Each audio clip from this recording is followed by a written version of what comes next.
ভকতিত নধৰেনো হিকে জ্ঞানী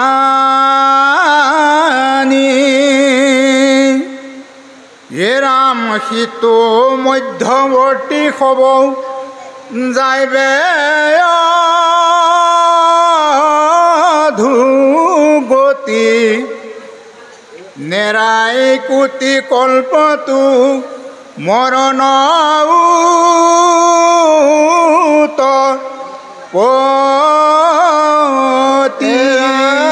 মুখনোহে জ্ঞান নাই বাঞ্চস্বৰ্গ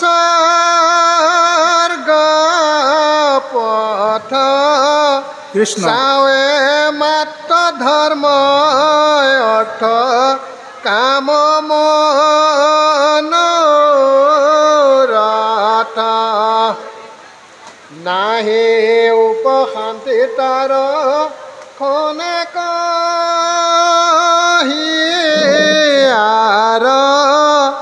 কৰে সিটো চিত্ত বিঘা তনয়া আপোনাৰ হে ৰামে অজ্ঞানিক জ্ঞান বুলি মানি আছে মতি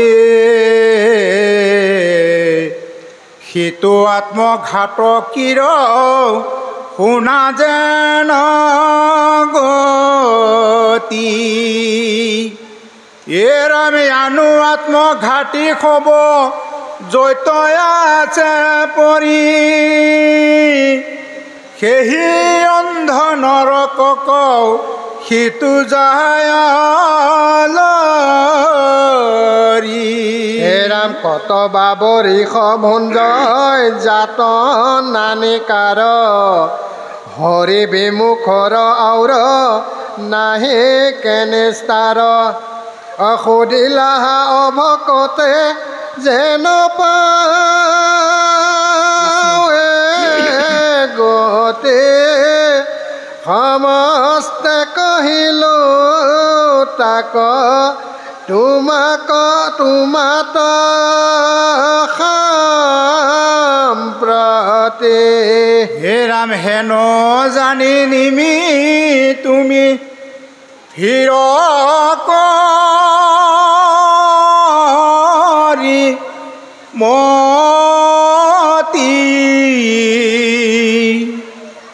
এক চিতে আচৰিও হৰিৰ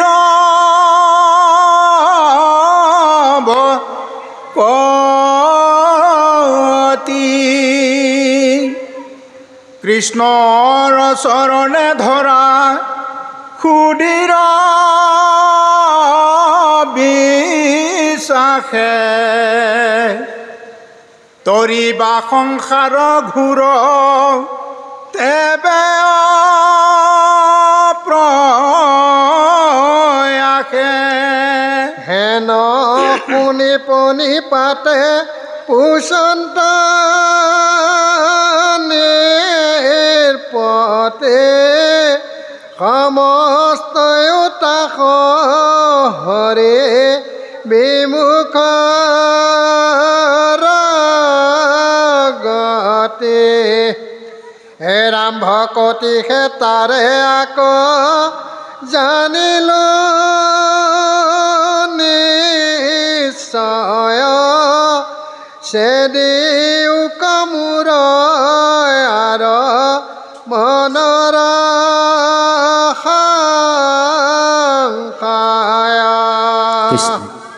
কৃষ্ণ কৃষ্ণ শ্ৰীমন্ত শংকৰ হৰি ভকতৰ জানা যেন কল্প তৰু তাহান্ত বিনাই নাই নাই নাই আমাৰ পৰম গুরু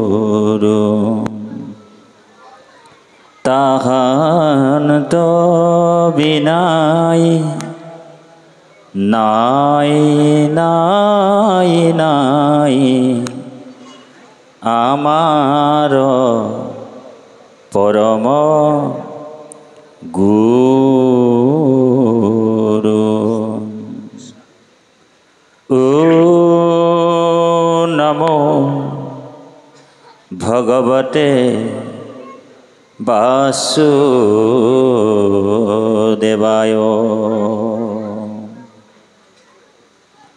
ও নমো ভগবতে বাসুদেবায়।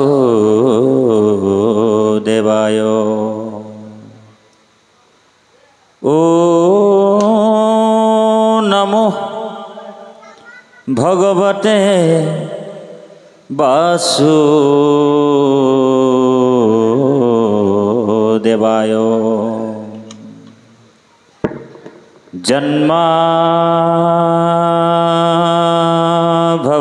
জন্মাভবাদিমজ্জস্য তজ্জা সমুতিজ্জো নরঃ পরম প্রাপ্নুতি পতকৈপি তম সনাতনম সদানন্দোমুপাস্মയോ হৃদি। यस्य स्मरणं मात्रेण जन्म संसारो बन्धनो विमुच्यते। प्रभो विष्णुवे नमो विष्णुवे नमो नमः। ईश्वर परमं कृष्ण सच्चिदानंद विग्रह अनादि आदि गोविंदं सर्वकारणं कारणं। कृष्ण प्रियोतमं स्वप्न शंकरो परमं गुरु इति वंदे सत्यं महत्तं पुनः पुनः। मूकं करोति वाचालं पङ्गुलङ्घयते गिरिं यत्कृपातमहं वन्दे परमानन्दमाधवं परमानन्दमाधवं। पञ्चभूतेनाना हरिरस्रजिया प्रवेक्षिताते लीलाय करणतो भुवन जितु नारायण प्रणामो तांको सदाय प्रणामो तांको सदाय। अनंतकोटि ब्रह्मांडर परम अध्यक्ष अनंतकोटि ब्रह्मांडर परम अधिकारी अनंतकोटि ब्रह्मांडर परम नायक सर्वद्रष्टा सर्वस्रष्टा अनंतकोटि ब्रह्मांडर परम नायक যোগেশ্বৰ মহেশ্বৰ परमेश्वर भगवान कृष्णर अभय पद पंकज कमलत कौटि कौटि बार भक्तिपूर्ण सेवा जনোৱা হৈছে। कृष्ण कृष्ण कृष्ण। जितु महामती गुरुजना हरि भक्ति पंथ उपदेश दिया दुखमय संसार पार करे तेनेहेन श्री गुरुर श्री चरणत लक्ष लक्ष हजार हजार कोटि बार भक्तिपूर्ण सेवा जনোৱা হৈছে। আজি এই পবিত্ৰ হোজাই জিলা শাখাৰ চাৰিওখন প্ৰাথমিক একত্ৰিত হয় কলিযুগৰ জ্ঞানযজ্ঞ কল্পতৰু শাস্ত্ৰ মহাভাগৱত পুৰাণ সূৰ্য নিৰন্তৰ দুদিনীয়া কাৰ্যসূচীৰে শ্ৰৱণ আৰু কীৰ্তন ধৰ্ম পালন কৰা হৈছে। আৰু এই মহান পবিত্ৰ অনুষ্ঠানটিত পূব পশ্চিম উত্তৰ দক্ষিণৰ পৰা এই মহাভাগৱত কথন আৰু মথনৰ কাৰণে শ্ৰৱণ আৰু কীৰ্তনৰ মাধ্যমেদি সমস্ত জগতৰ কুশল মংগল হোৱাৰ অৰ্থে বিদুৰ উদ্ধৱ মৈত্ৰেয় ইত্যাদি ঋষিসকল আহি এই পবিত্ৰ ভকত বৈষ্ণৱ এই মহান পবিত্ৰ সভাত বৈকুণ্ঠ ধামত উপবিষ্ট হৈ আসন অলংকৃত কৰি আসনৰ সৌষ্ঠৱ বৃদ্ধি কৰি আছে। আমি সমস্ত ভক্তবৃন্দৰ শ্ৰীচৰণত সৰ্বপ্ৰথমে কোটি কোটিবাৰ ভক্তিপূৰ্ণ সেৱা জনোৱা হৈছে। কৃষ্ণ কৃষ্ণ পাপমস্ত। লগতে ব্ৰজধামৰ গোপিনী স্বৰূপ ভক্তিমাতৃ আই সমস্ত যথেষ্ট সংখ্যক দিনজোৰা কাৰ্যসূচীৰে এই মহাপবিত্ৰ অনুষ্ঠানটিত আছে। আমি ভক্তিমাতৃ আই সমস্তৰো শ্ৰীচৰণত কোটি কোটিবাৰ ভক্তিপূৰ্ণ সেৱা জনোৱা হৈছে। কৃষ্ণ। লগতে দেহৰ ভৱিষ্যস্বৰূপ যুৱক যুৱতী ছাত্ৰ ছাত্ৰী ভক্ত প্ৰহ্লাদ শিশুসকলকো আমি ভক্তিপূৰ্ণ সেৱা জনোৱা হৈছে। আৰু আমাৰ লগত সহযোগ হৈ অহা শ্ৰীমন্ত শংকৰদেৱ সংঘৰ নগাঁও পলাশনী জিলা শাখাৰ অমূল্য বৰাবাক আমি ভক্তিপূৰ্ণ সেৱা জনোৱা হৈছে। লগতে পাঠৰ আসন অলংকৃত কৰা আমাৰ পৰম শ্ৰদ্ধাৰ আমাৰ বাপজনক ভক্তিপূৰ্ণ সেৱা জনোৱা হৈছে। আৰু আমাৰ লগত সহযোগ হৈ অহা আমাৰ পৰম সুহৃদ বান্ধৱ ৰামেশ্বৰ ৰাজপুত বাপ আপোনাসবক কুকিল কণ্ঠেৰে কৃষ্ণ কথা অমৃত সমান পান কৰাই আছে। আমি ভক্তিপূৰ্ণ সেৱা জনোৱা হৈছে। লগতে আমাৰ ভাগৱতৰ ব্যাখ্যাৰ আসনত ৯৪ বছৰ বয়স অতিক্ৰম কৰা শ্ৰদ্ধাৰ নাথ বাপকো আমি ভক্তিপূৰ্ণ সেৱা জনোৱা হৈছে। আৰু আমাৰ যিসকল ভকত আহি এই পুৰাণ সূৰ্যৰ মহাভাগৱত পাঠকবৃন্দই কুকিল কণ্ঠেৰে আপোনাসবক কৃষ্ণ কথা অমৃত পান কৰাই আছে। আমি সবাৰো চৰণত কোটি কোটিবাৰ ভক্তিপূৰ্ণ সেৱা জনোৱা হৈছে। লগতে এই মহান পবিত্ৰ অঞ্চলৰ ৰাইজ ভাগৱত প্ৰেমী ভকতসকলক আমি আন্তৰিক সেৱা জনোৱা হৈছে। ভগৱন্তৰ বিশেষ কৃপা যেতিয়া জীৱৰ প্ৰতি হয় তেতিয়াহে বোলে ভগৱন্তৰ কৃষ্ণ কথা ভগৱন্তৰ ভক্তি লাভ হয় বুলি কৈছে ভাগৱতে। কৃষ্ণই উদ্ধৱক কৈছে, হে উদ্ধৱ, জন্মান্তৰে ভৱেত পুণ্যম তদা ভাগৱত লাভে। জন্মে জন্মান্তৰ যাৰ পূৰ্বতে পুণ্য সঞ্চিত হৈ আছে সেই পুণ্যৰ ফলত ভগৱত ভক্তি লাভ হয় বুলি কৈছে। কৃপালু বাপাই সমস্ত আমাৰ পৰম সুহৃদ বান্ধৱ যিজন ভকতে যোগসূত্ৰ ফোনৰ যোগেদি আমাক আমন্ত্ৰণ কৰি আনিছে, আমাৰ পৰম শ্ৰদ্ধাৰ এজন পৰম ভকত, পৰম বৈষ্ণৱ, পৰম সাধু, আমাৰ বাপজনৰ নামটো পাহৰি গ'লোঁ, নাথ বাপ, পৱন নাথ বাপক আমি ভক্তিপূৰ্ণ সেৱা জনোৱা হৈছে। তেখেতৰ কৃপাত আপোনাসবৰ চৰণ কমল দৰ্শন পাইছোঁ। অকণমান আমি বাপজনক সেৱা জনাইছোঁ যে অকণমান হুলস্থুল হৈ আছে, ল'ৰা ছোৱালীবিলাক হুলস্থুল কৰি আছে, পৰিৱেশ এটা যাতে বজাই ৰাখিব। কৃষ্ণ কথা এনেকুৱা এটা দৰ্শন আছে,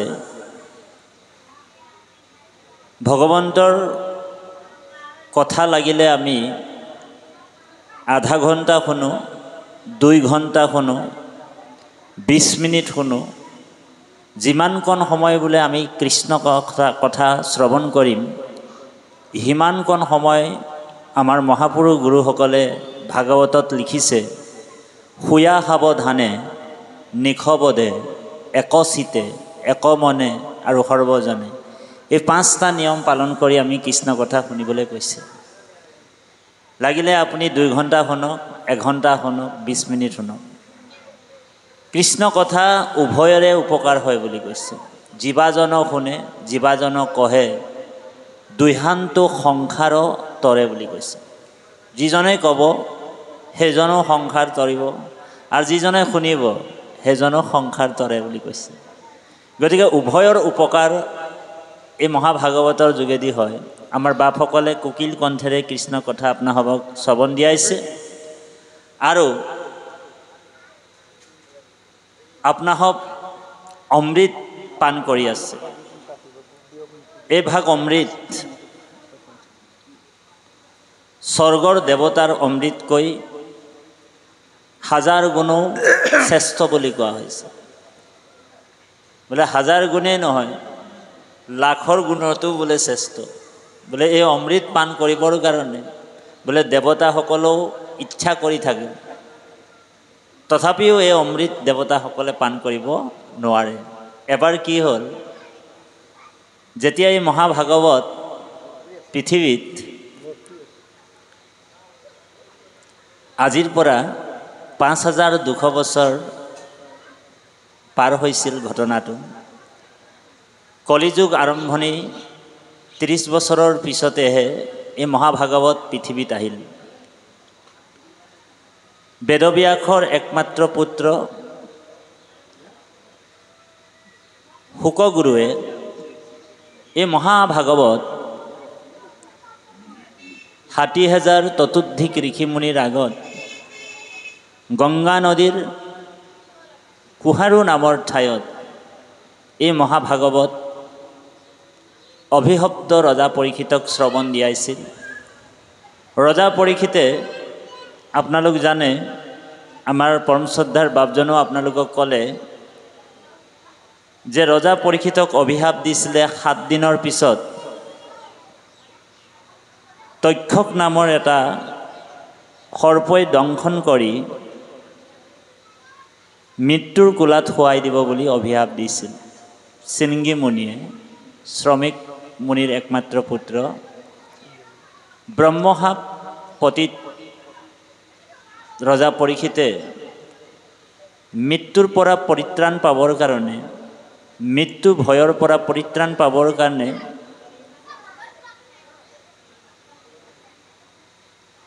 গোটেই পৃথিৱীৰ দেৱঋষি, মহৰ্ষি, ব্ৰহ্মঋষিক আমন্ত্ৰণ জনাইছিল যে মৃত্যু ভয়ৰ পৰা পৰিত্ৰাণ পোৱাৰ কিবা উপায় আছে নেকি, কিবা ব্যৱস্থা আছে নেকি। তেতিয়া ঋষি সমাজে এজন এজনকৈ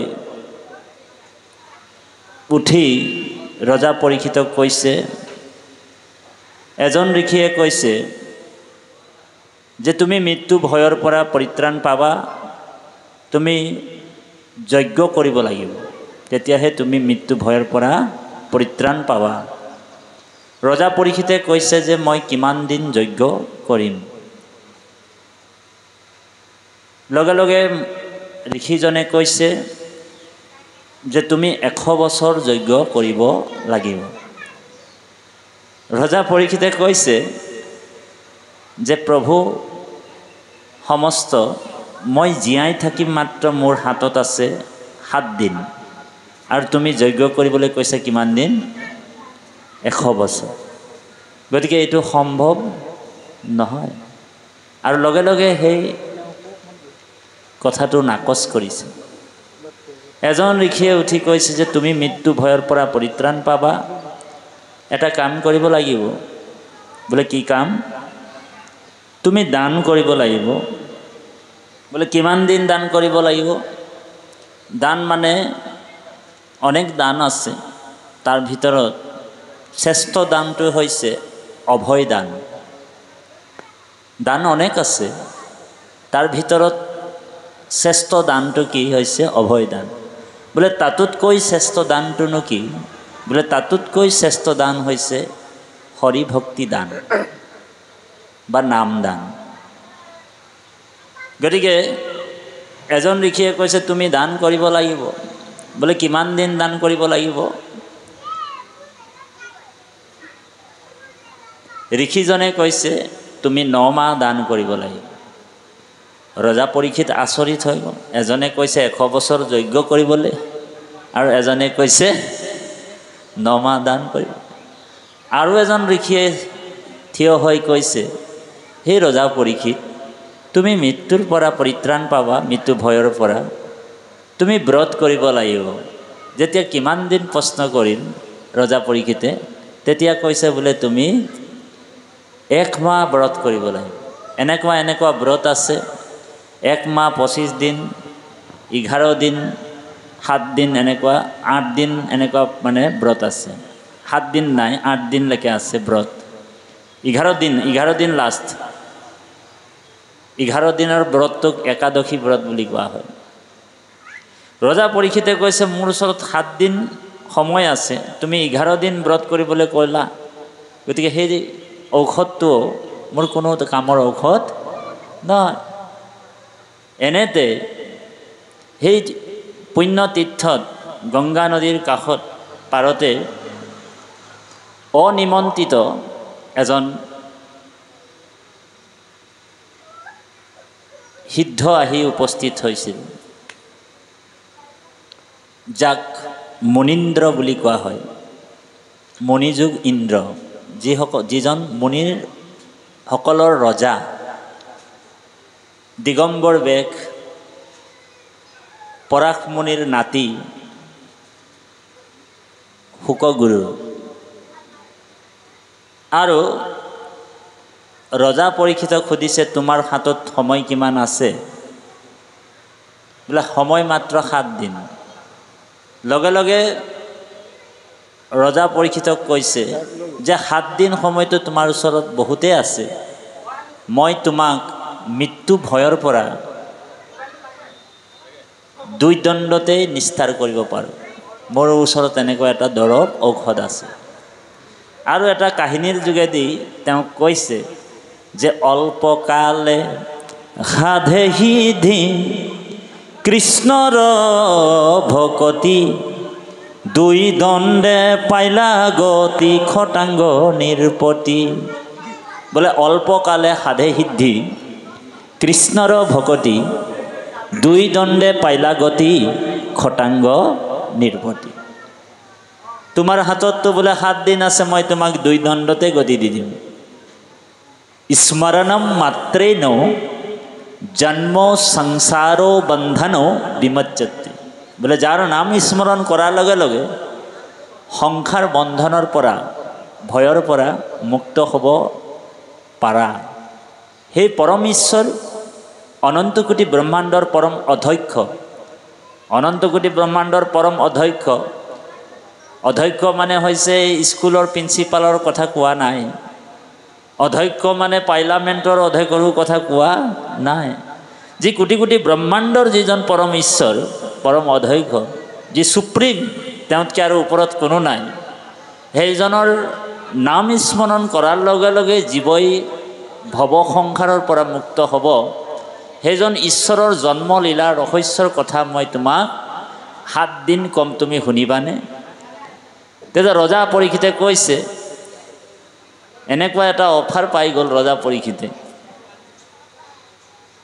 লগে লগে গম পাই গ'ল ৰজা পৰীক্ষিতে যে এইজনেই হৈছে সেইজন। সেইজন মানে কোন? যিজন পৰম ঈশ্বৰ হ'ব পাৰে বা গুৰু হ'ব পাৰে, হয়নে? যি আপোনাক মৃত্যু ভয়ৰ পৰা নিস্তাৰ কৰিব। গতিকে সেই মহান পুৰুষ, যাক মুনীন্দ্ৰ কৈছে, শুকগুৰু আহিল।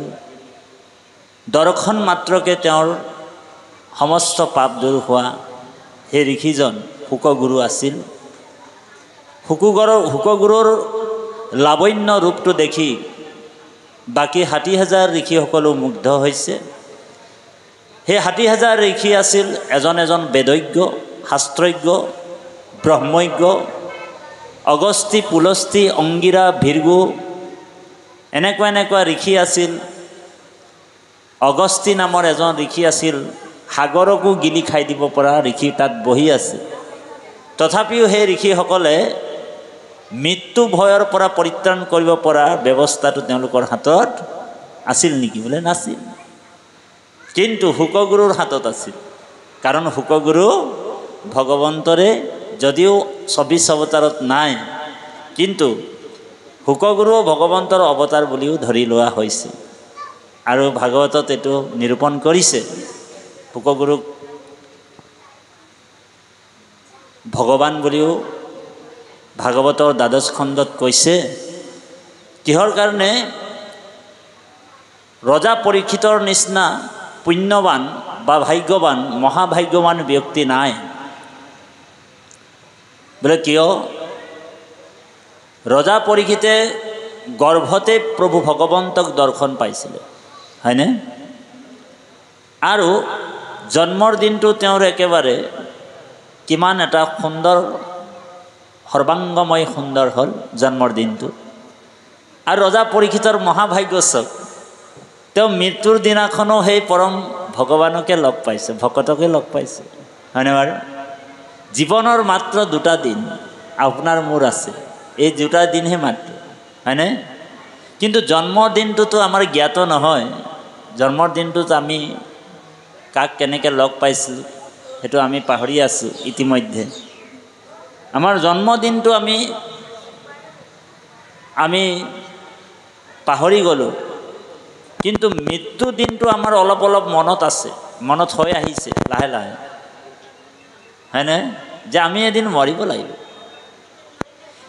মানুহৰ দুটা দিন ঠিক কৰিব লাগিব, বোলে এটা জন্মৰ দিন আৰু এটা মৃত্যুৰ দিন। কিন্তু জন্মৰ দিনটোতো আমি জ্ঞাত নহয়, কাৰণ জন্মৰ হ'লোঁ আৰু ক'ত হৈছিলোঁ জন্ম, পিছতে গম পালোঁ যে মই আমুকৰ ঘৰত জন্ম হ'লোঁ, আমুকৰ হাতত ডাঙৰ দীঘল হ'লোঁ। কিন্তু মৃত্যুৰ দিনটো আমি অকণমান গম পোৱা হ'লোঁ। বোলে কিয়? কাৰণ লাহে লাহে লাহে লাহে লাহে লাহে আমি জন্ম, জৰা, ব্যাধি আৰু মৃত্যু, এই একেবাৰে শেষৰ পৰ্যায়টো আমি পোৱা নাই। প্ৰথমে জন্ম, তাৰপিছত জৰা আহিব, বৃদ্ধ হ'ব আৰু লাহেকৈ মৃত্যু হ'ব। গতিকে এই মৃত্যুৰ দিনটো আপুনি মই ঠিক কৰিব লাগিব। এতিয়া আমি মৃত্যুৰ দিনটো ঠিক কৰি আছোঁ, যাতে মৃত্যুৰ দিনটোত আমি সেই পৰমাত্মা ভগৱন্তক যাতে দৰ্শন পায় বা ঈশ্বৰৰ নাম গুণ আমি লৈ যাতে এই সংসাৰ ত্যাগ কৰিব পাৰোঁ, এই কথাটো আপুনি মই চিন্তা কৰি আছোঁ ইয়াত বহি, হয়নে প্ৰভু? গতিকে আমাৰ দিনটো আমি ৰজা পৰীক্ষিতৰ নিচিনাটো পৰম বৈষ্ণৱ আমি নহওঁ। কিন্তু ৰজা পৰীক্ষিতৰ যিটো ভাৱনা বা ৰজা পৰীক্ষিতৰ যিটো ধাৰণা বা ৰজা পৰীক্ষিতৰ যিটো কৃপা, ৰজা পৰীক্ষিতে যিটো কৃপা পাইছিল, আপুনি মই সেই কৃপাটো গুৰুৰ আশীৰ্বাদত, হয়নে? ভগৱানৰ আশীৰ্বাদত বা ভকতৰ আশীৰ্বাদত আপুনি মই লাভ কৰিলোঁ, হয়নে প্ৰভু? গতিকে এই কথাটোকে প্ৰথম স্কন্ধ ভাগৱতত কৈছে, পূৰ্বে যেত নাজানয় পৃথিৱীত সুখ দেৱে, কলিযুগে কৰিলা প্ৰচাৰ, বিচাৰি নিশ্চয় কৰি পিয়াক কৰ্ণ ভৰি, মহাভাগ্য আছে যাৰ। পূৰ্বতে নজানে কেবে পৃথিৱীত সুখ দেৱে, কলিযুগে কৰিলা প্ৰচাৰ, বিচাৰি নিশ্চয় কৰি পিয়াক কৰ্ণ ভৰি, মহাভাগ্য আছে যাৰ। যাৰ নেকি মহাভাগ্য আছে সেইসকল মানুহে এই কৃষ্ণ কথাত কাণ পাতি শুনিব বুলি কৈছে, শ্ৰৱণ কৰিব। আৰু যাৰ মহাপুণ্য আছে, দশম স্কন্ধত কৈছে যে শতকোটি জনমৰ ভৈলা মহাভাগ, নৰ শৰীৰ জীৱে তেবে পাৱে লাগ, তাকত যেবে মূৰ দয়া ভৈলা প্ৰতি আহি, সেহিহে কৰিবে পাৰে আমাৰ ভকতি। যে শতকোটি জন্মৰ যাৰ মহাভাগ্য আছে, মহাপুণ্য আছে, সেই জীৱবিলাকেহে ভগৱানৰ নাম গুণ লীলা চৰিত্ৰ শ্ৰৱণ কৰিব পায় বুলি কৈছে। আৰু সেইসকলৰ মাজত আপোনালোকো পৰি গ'ল, আমিও পৰি গ'লোঁ, আমিও অধম অন্তজাতি পতিত নিকৃষ্ট এটা জীৱ। গতিকে কৃষ্ণৰ কৃপাত আপুনি মই এই মহান ভাগৱত ভক্তিটো পালোঁ। কাৰণ কৃষ্ণ কৃপা নহ'লে একো কাৰ্য সাধন নহয়।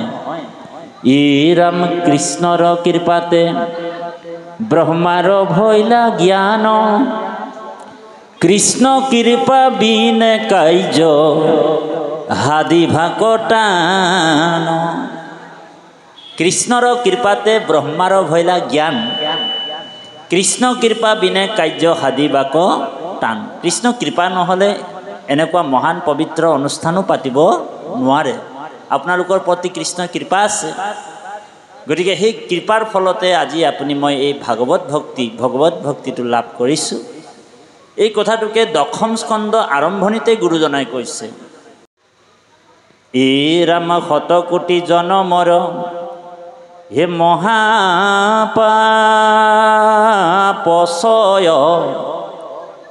যিটো মনুষ্যৰ নিৰন্তৰে ভৈলা ক্ষয় হিজন কৃষ্ণ কথা শুনিবা কপাৰে পাপীৰ কাণত পাপ হুচিহে ন তাৰে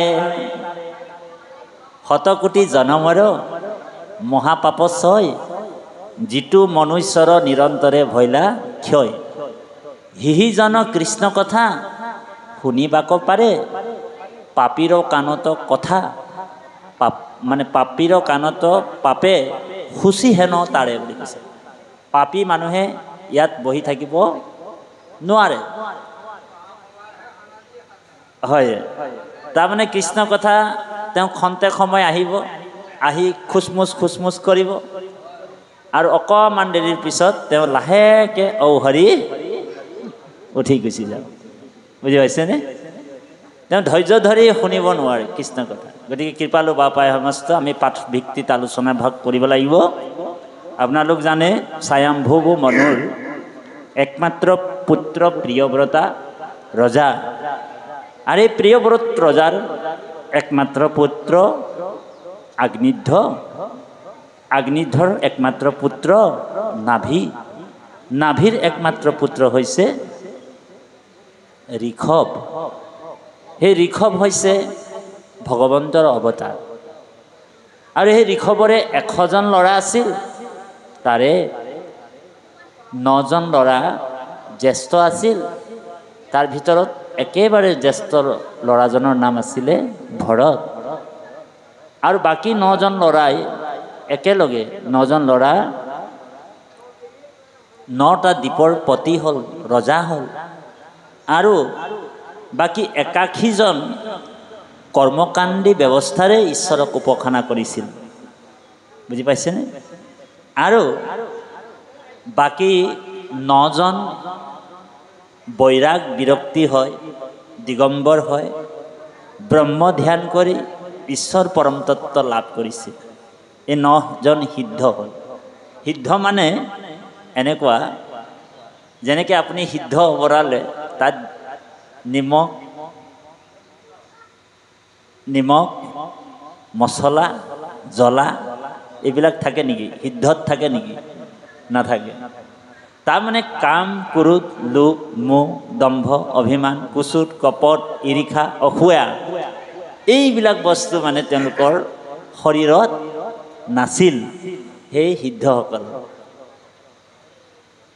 সেইকাৰণে সিদ্ধ বুলি ক'লে যে আপোনালোকৰ কেতিয়াবা ভাগৱতত যে সিদ্ধ বনায় সিদ্ধত একো নাপায় না তেল পাব না মছলা পাব না জলকীয়া পাব সিদ্ধসকলৰ আকৌ মহান গুণটো এনেকুৱা সেইসকল নৈষ্ঠিক ব্ৰাহ্মণ তেওঁলোকক জ্বলা দিলে একেই সোৱাদ পায় মছলা দিলে একেই সোৱাদ পায় ৰসগোল্লা এটা দি দিলেও একেই সোৱাদ পায় বোলে জ্বলাই খাইছোঁ মিঠাই খাইছোঁ তিতাই খাইছোঁ যিটোৱে দিয়ে একেই সোৱাদ পায় তেওঁলোক আইসকলক দেখিলে একেই জ্ঞান কৰে বোলে পুৰুষক দেখিলেও এই একেই জ্ঞান কৰে ব্ৰহ্ম জ্ঞানেই কৰে ঈশ্বৰ জ্ঞান কৰে তেওঁলোকৰ ওচৰ ভেদাভেদ নাই ই কোলা মানুহ বগা মানুহ ই জাতিটো উচ্চ ই বোলে ধনী ই দুখীয়া এনেকুৱা কোনো কথা সেই সিদ্ধসকলৰ ওচৰত নাছিল এদিন ৰজা নিমি যজ্ঞ কৰিছিল ইক্ষাকু বংশৰ এজন ৰজা নিমি ৰজা তেওঁ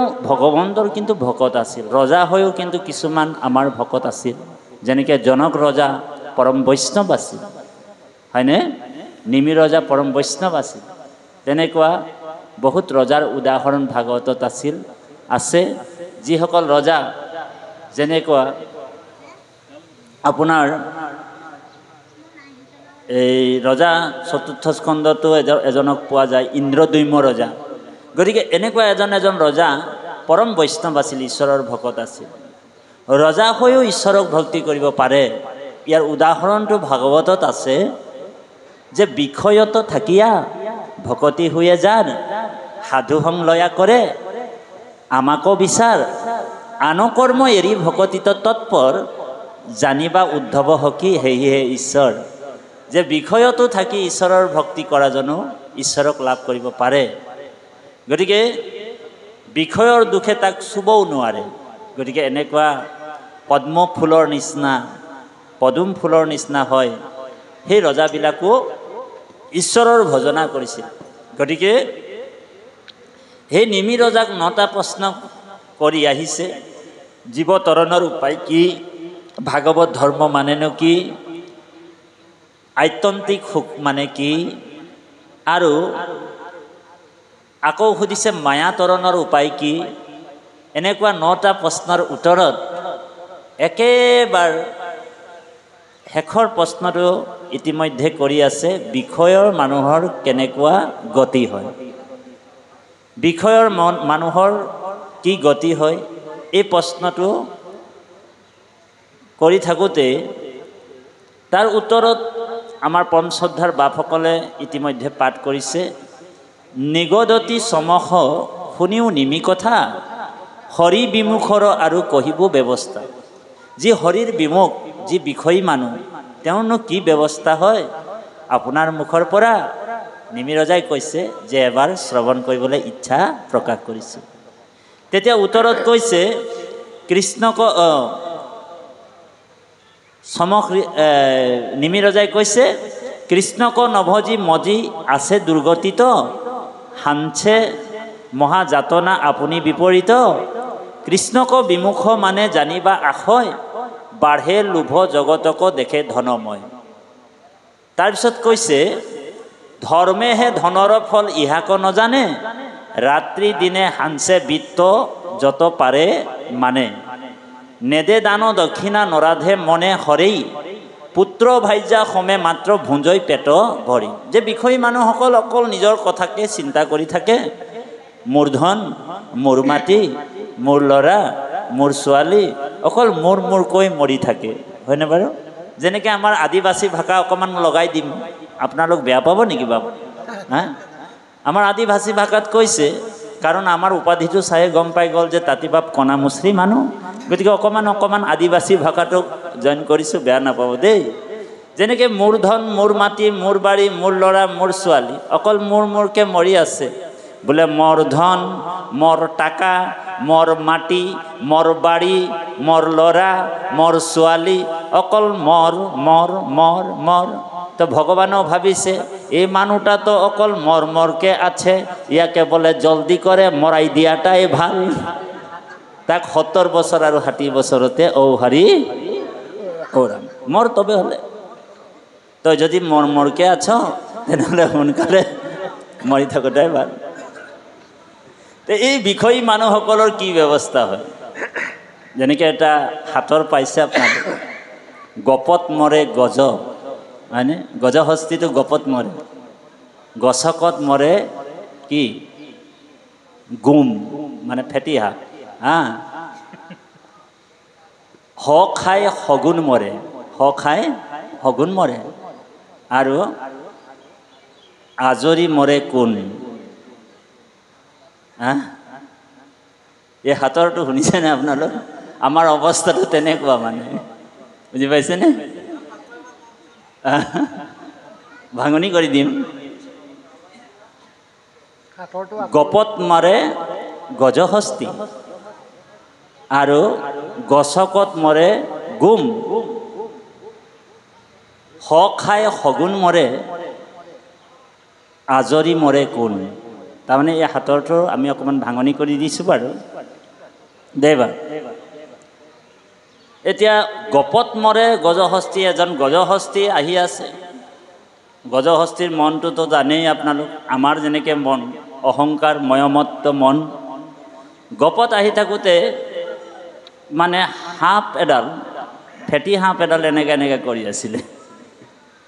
তাৰপিছত ভাবিলে যে এই ফেটি সাপটো মোক কি কৰিব বুলি দিলে গছকি মাছ পিঠিতে, মাজতে এনেকুৱা ৰৈ আছে, হয় নাই? দিলে একেবাৰে ইয়াতে গছকি, তেওঁ এনেকৈ ঘূৰি কিনি ফেটি সাপটো দিলে গজক মাৰি, খুট মাৰি দিয়াৰ লগে লগে ঔ হৰি ওৰা গ'ল নাই। তাৰপিছত হস্তীৰ যিটো সেইটো বহুত দিন ধৰি পৰি আছে, গোন্ধাই আছে। ওপৰত মানে শগুনবিলাক গোন্ধ পালেইতো ঔ হৰি ওৰামকৈ গুচি আহিছে। আহি যেতিয়া খুব ৰ'দ দি আছে, ৰ'দ দি থাকোঁতে মই এটা হাস্যৰসৰ কাৰণে কৈছোঁ দেই বাবু। ৰ'দ দি থাকোঁতে মানে তেওঁৰ গুজ্জ দুৱাৰটো মানে অকণমান মেল খাই থাকে, মানে ফুলি ঢাক হৈ যায়, গুজ্জ দুৱাৰটো মেল খাই আছে। মানে শগুনে মানে খাওঁতে এটা ডাঙৰ বিন্ধা দেখিলে, ক'ত সোমাই গ'ল? সেই গুফাটোত সোমাই গ'ল, হাতীৰ পেটত সোমাই গ'ল। ৰ'দ দি থাকোঁতে মানে গুজ্জ দুৱাৰটো মেল খাই আছে, তাতো ভাবিছে খাই সি পাহৰি থাকিল। তাৰপিছত এজাক বৰষুণ আহি গ'ল, বৰষুণ আহিলে মানে ঠাণ্ডা হৈ গ'ল, আকৌ গুজ্জ দুৱাৰটো লাহেকৈ জাপ খাই গ'ল। তাতেই শগুনটো ঔ হৰি ওৰাম হৈ গ'ল। হ'লনে? কিহত মৰিলে? গপত মৰিল গজহস্তী, আৰু গছকত মৰিল গুম। গছকি মাৰিলে গুমটো, কিন্তু গুমটোৱে নিজৰ কাম কৰি থৈ গ'ল। কি কৰিলে? হাতীটোক মাৰি থৈ গ'ল। তই মোক মাৰিলি যেতিয়া তইও মৰ, হয় নাই?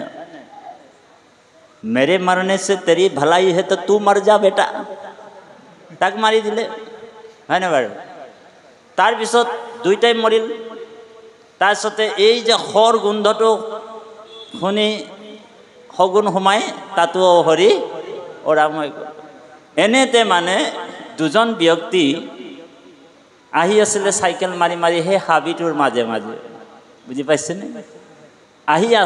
আহি থাকোঁতে তেওঁ মানে খুব গোন্ধাইছে, দেখিছে কি মৰিছে। দুইজনে কথা পাতি আহি আছে, কি মৰিছে বুলি দেখিলে যে প্ৰকাণ্ড দঁতাল হাতী এটা মৰি আছে। মাংসবিলাক আধা আধি নাইকিয়াই হৈ গ'ল। দেখিলে দঁতাল হাতীবিলাকৰ দাঁত দুটা আছে, অকণমান মুখটোত লাগি আছে। সিহঁতি ভাবিলে এইটো বাৰু ভগৱানে আমাক উপহাৰ দিছে। দুইজনে দুটা মানে এই দঁতাল হাতীৰ দাঁতবিলাক বহুত দাম। সিহঁতি ভাবিলে এই দুটা দাঁত বিক্ৰী কৰি আমি বহুত অচৰ্য ধন টকা পইচা পাম বুলি ভাবিলে। দুইজনে দুইটো ফালে ভৰিটো দি কিনি গছকি দুইফালে দুইজনে টানিব আৰম্ভ কৰি দিলে। টানোতে দুইফালে টানোতে নিজৰ বুকু ফালে আহি দুইজনে ঔ হৰি, বুজি পালেনে কথাটো? গতিকে এই হাতৰবিলাকো সাধু হাতৰ, এইটো এটা তাত্ত্বিক হাতৰ হয়। গতিকে আমাৰ অৱস্থাটো তেনেকুৱা হৈ আছে যে লোভ মোহ কাম ক্ৰোধ দম্ভ অভিমান ঈৰ্ষা অসূয়া কুচুট কপট আমাৰ শৰীৰত ভালেমানখিনি বস্তু আমাৰ শৰীৰত আছে, যি কাৰণে আমি এই পৰম ঈশ্বৰ পৰম তত্ত্ব ভগৱান আমাৰ হৃদয়ত থাকোঁতেও আমি ঈশ্বৰক দেখা পোৱা নাই, হয়নে বাৰু প্ৰভু সমস্ত? সেইকাৰণে আমি দেখা পোৱা নাই, দৰ্শন পোৱা নাই। কিন্তু ঈশ্বৰটো বাহিৰত নাই।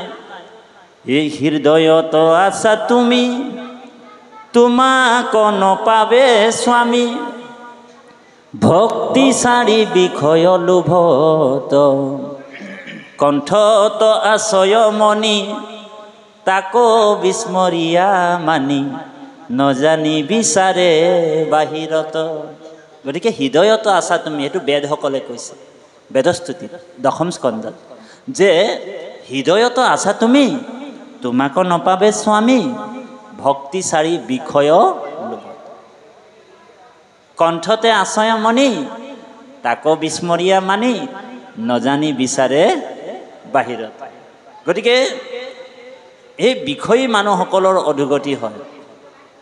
এই কথাটোকে নিমি ৰজাক বুজাই দিছে যে যিটো হ'ব জন আছে মায়াত আবৃত প্ৰবৃত্তি শাস্ত্ৰক পঢ়ি সদা ব্যাঘ্ৰচিত।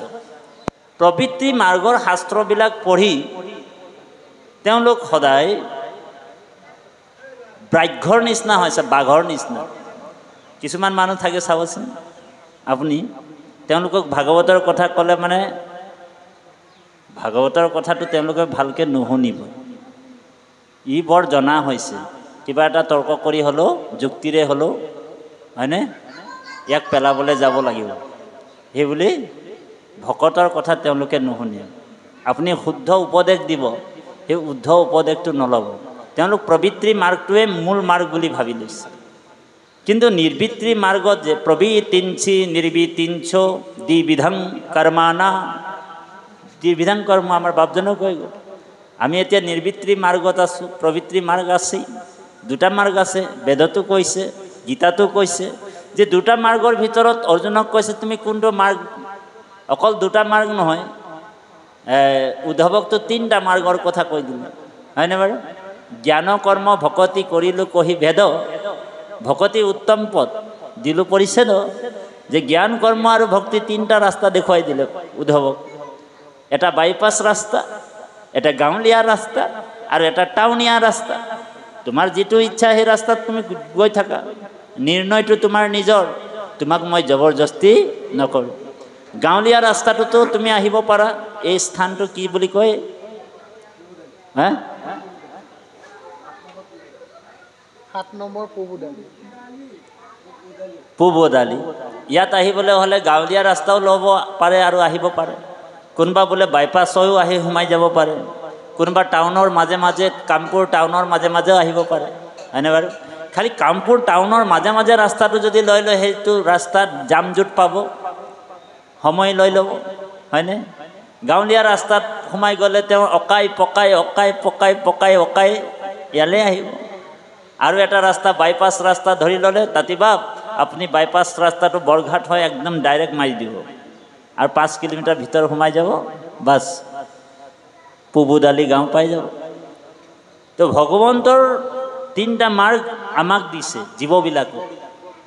তিনিটা মাৰ্গ কি কি? এক হৈছে জ্ঞান মাৰ্গ, এক হৈছে ভক্তি মাৰ্গ আৰু এক হৈছে কৰ্ম মাৰ্গ। কৰ্ম মাৰ্গটো জান জুৰি নদ নদী যিমান আছে সকলো গৈ সমুদ্ৰতে পৰিব, হয়নে বাৰু? জান জুৰি নদ নদী যিমান যি আছে চব সমুদ্ৰতে পৰিব, সেই ঈশ্বৰতে সকলো বস্তুৱে যাব।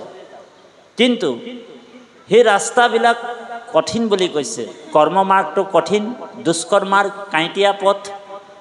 আপোনাক কাঁইটীয়া পথ যেতিয়া সুগম পথ আপোনাক ঈশ্বৰে দিয়ে দিছে, আৰু যদি নাই বোলে ঈশ্বৰৰ কথা নুশুনি যদি আপোনাক কাঁইটীয়া ৰাস্তাত খোজকাঢ়িব মন আছে, তেনেহ'লেতো ঈশ্বৰে আপোনাক বাধাও নিদিয়ে, গৈ থাকক। তাত আপোনাক কাঁইটে পিন্ধিব, কিবা কৰিব, হয়তো ৰাস্তাত আপুনি পৰিও থাকিব, প্ৰেছাৰ উঠিব, হয়নে? তো ভগৱানেতো কাকো কোনো ৰাস্তাতকে বাধা নাই দিয়া। তাৰমানে কৰ্ম মাৰ্গটো ভগৱানে বাধা নাই দিয়া। তাৰমানে যাগ যজ্ঞ পূজা পাতল কৰিব পাৰে। বেদত এইটো উল্লেখ আছে। কাৰোবাৰ ইচ্ছা আছে কৰিব পাৰে, কাৰোবাৰ যদি ইচ্ছা নাই, বোলে একমাত্ৰ সুগম পথ যিটো ব্ৰহ্মাই 3 বাৰ প্ৰমাণ কৰি বিচাৰি কৰি, পূৰ্বতে ব্ৰহ্মাই একচিতে 3 বাৰ বেদত বিচাৰি পাইলে এহি মানে কি পালে? বেদত ব্ৰহ্মাই হৰিৰ নাম পালে, হয়নে বাৰু? এবাৰ কি হ'ল, ব্ৰহ্মাই মানে 4খন বেদ টেবুলত লুটিয়াই লুটিয়াই চাইছে, 4খন বেদ মেলি ল'লে। ব্ৰহ্মাই ভাবিছে বেদতনো কি আছে, মই অকণমান চাম। 4খন মাথা আছে, ব্ৰহ্মাৰ 4টা মূৰ আছে, আপোনালোক জানে। ব্ৰহ্মাৰ কেইখন মূৰ? 4খন। আমাতকৈ ডাঙৰ বিজ্ঞানী কোন? ব্ৰহ্মা। কাৰণ আমাৰ এখন মূৰেৰে চিন্তা কৰোঁ, ব্ৰহ্মাই 4খন মাথাৰে চিন্তা কৰে। ব্ৰহ্মাই ভাবিলে বেদতনো কি আছে, মই অকণমান চাওঁ। তেওঁ বিজ্ঞানী হয়, তেওঁ ৰিচাৰ্চ কৰিবলৈ আৰম্ভ কৰিলে। ব্ৰহ্মাই বেদখন পঢ়িলে, ঋগ্বেদৰ পৰা আৰম্ভ কৰিলে। ঋগ্বেদ, সামবেদ, যজুৰ্বেদ, অথৰ্ববেদ, এই 4খন বেদ পঢ়ি পঢ়ি পঢ়ি পঢ়ি ব্ৰহ্মাই একেবাৰে শেষত কি পালে? হৰিৰ নাম পালে। হৰিৰ নামৰ বাহিৰে বেদত একোৱেই নাপালে, নাৰায়ণৰ নাম পালে, ঈশ্বৰৰ নাম পালে। তাৰপিছত ব্ৰহ্মাই ভাবিছে মোৰ কিবা ভুল হ'ল নেকি, গণ্ডগোল হ'ল নেকি, আকৌ বেদ পঢ়িবলৈ আৰম্ভ কৰি দিলে। ঋগ্বেদ, সামবেদ, যজুৰ্বেদ, অথৰ্ববেদ পঢ়ি একেবাৰে শেষত নাৰায়ণৰ নামটো একে পালে। নামৰ বাহিৰে বেদত একোৱেই নাই, বুজি পাইছেনে? তাৰপিছত ব্ৰহ্মাই ভাবিছে হেই ইমানবাৰ পঢ়িছোঁ বেদত বোলে অকল হৰিৰ নাম নাৰায়ণ নামেই ওলাইছে, ঈশ্বৰৰ নামেই ওলাইছে, নাৰায়ণ নামৰ বাহিৰে একোৱেই নাই বেদত। আকৌ পঢ়িবলৈ আৰম্ভ কৰিলে, 3 বাৰ নিৰন্তৰ পঢ়িছে। পঢ়াৰ পিছত বেদত একেবাৰে শেষত কি পালে, নাৰায়ণৰ নামেই পালে। সেইকাৰণে বেদৰো গুপুত বৃত্ত নাৰায়ণ। প্ৰমাণ কৰি দিলে, বোলে কি প্ৰমাণ কৰি দিলে?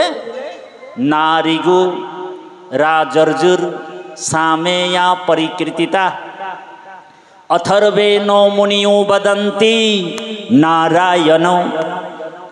নাৰিগু ৰাজৰ্জুৰ সামেয়া পৰিকৃতিতা অথৰ্বেণ মুনিও বদন্তি নাৰায়ণ।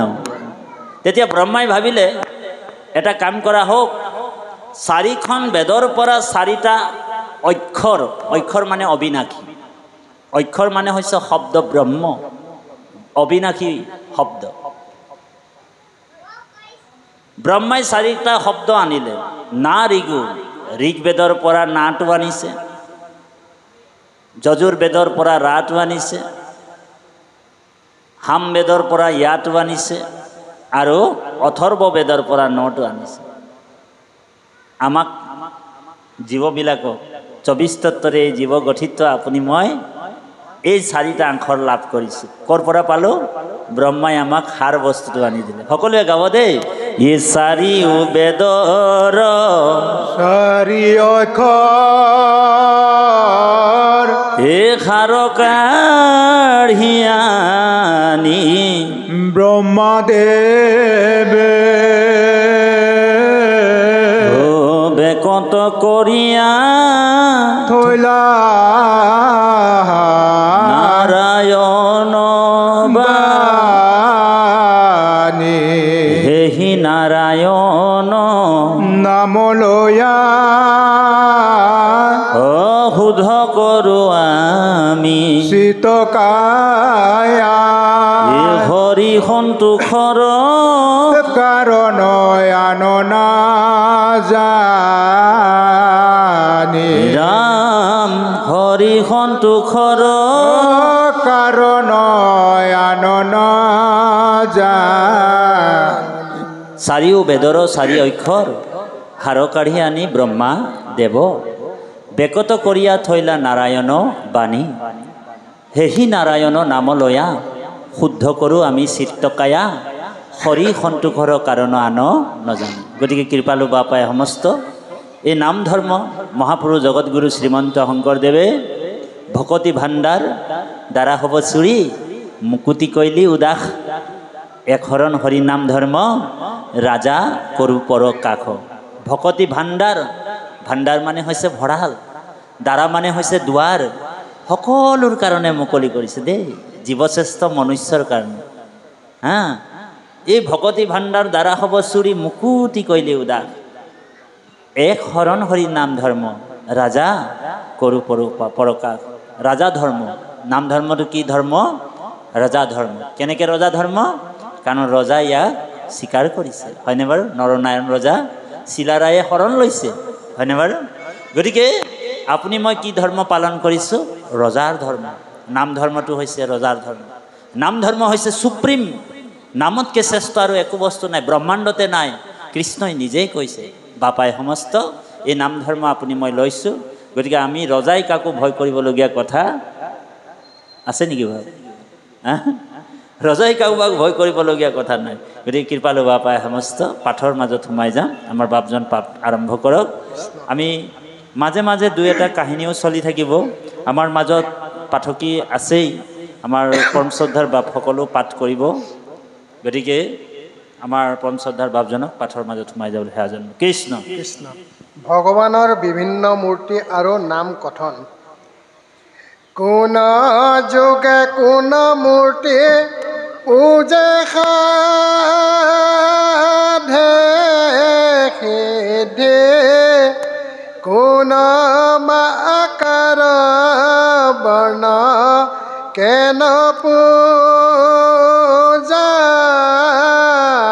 বিধি হে ৰাম কিবা নাম জপিবে কহিও কান্ত দিলা হেন শুনে কৰ ভাজনে ধান্ত হে ৰাম সত্য ত্ৰেতা দাপৰ নিত দেৱ হৰি অৱতাৰ হুন্ত ভিন্ন ভিন্ন ৰূপ ধৰি নানা বৰ্ণ ভৈলা নানা নাম ৰূপ তাৰ হে আছিল পূজাৰ বিধি বিবিধ প্ৰকাশ হে ৰাম শুনিও ৰাজা জীৱা যুগৰ বিধান সত্য শুক্ৰ মূৰতিবা কলি পৰিধান মাথে জটা চাৰি ভুজ উজিন উত্তৰি অক্ষমালা দণ্ড কমণ্ডলো